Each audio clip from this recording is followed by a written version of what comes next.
Hey guys, welcome to a new video. I'm Stephanie West. I'm an LPC here in the state of Michigan.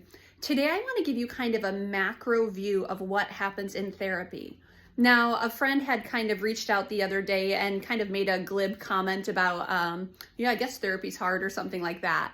Here's the thing. If therapy's not hard, if there's not some pain involved, if there's not some deep introspection and kind of a jostling of your world going on, you're probably not diving in deeply enough. Because the reality is therapy is a huge tool for disrupting things that are causing pain or friction in our lives. I'm keeping it. We're just letting it ride. Therapy has a very specific kind of macro process that happens. So up on the board here is kind of the linear thing that we're going to do. First, we're going to identify faulty or dysfunctional organizations and strategies.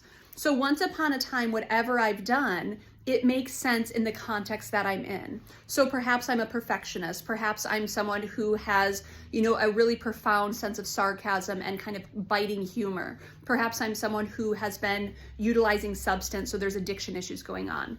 In my context, those served a purpose at one point, but now something's going on where we're noticing that they're faulty or they're dysfunctional. They're not helping me have health in my life, or maybe they're impeding relationships, but something's going on where it's no longer serving a purpose. Now, the second thing that we do in therapy is we have to disrupt it. Disrupting it means diving in. What's this about? What would we rather be doing instead? What has it cost us to sit in this particular dysfunctional behavior? That can be a lot of grief involved. That can be a lot of, reorganization involved. It's a lot of hard work. But what we're actively doing is over here, we're going to reorganize your life, your thought patterns, your behaviors, your emotions, just step by step by step. Every time we disrupt something and then reorganize it, you've now shown up in your life with intentional choices, with self-agency, creating what you want to be true instead of what once upon a time kind of you thought had to be true. And I see this with person after person, with family system after family system.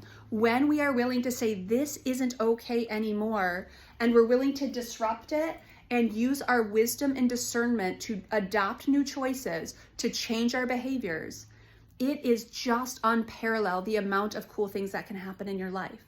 But it starts with this pervasive sense of something's off, and it starts with the need to disrupt a whole lot of things.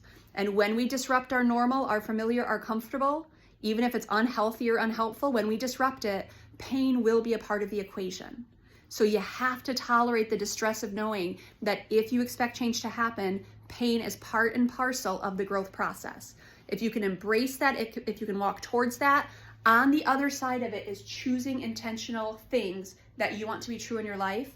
That's the goal, my friends. That's the mission. That is what makes the entire process worth it. Because here I did something where maybe I didn't feel like I had a choice.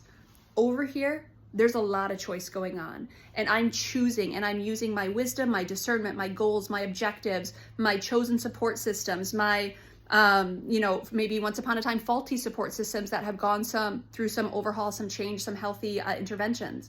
It all becomes part of self-agency because I've decided what's true going forward. That's why therapy works. If you don't know where to get started, you're always welcome to reach out to me. Again, I'm in Michigan, so there are limitations to the people that I can intersect with, but there's a lot of literature or psychoeducation out there to help you kind of get familiar with what to expect in therapy. But if you have questions, let me know. It's a great launching point for people who see this going on and they want to rewrite a future or write a new future going forward. We can do that.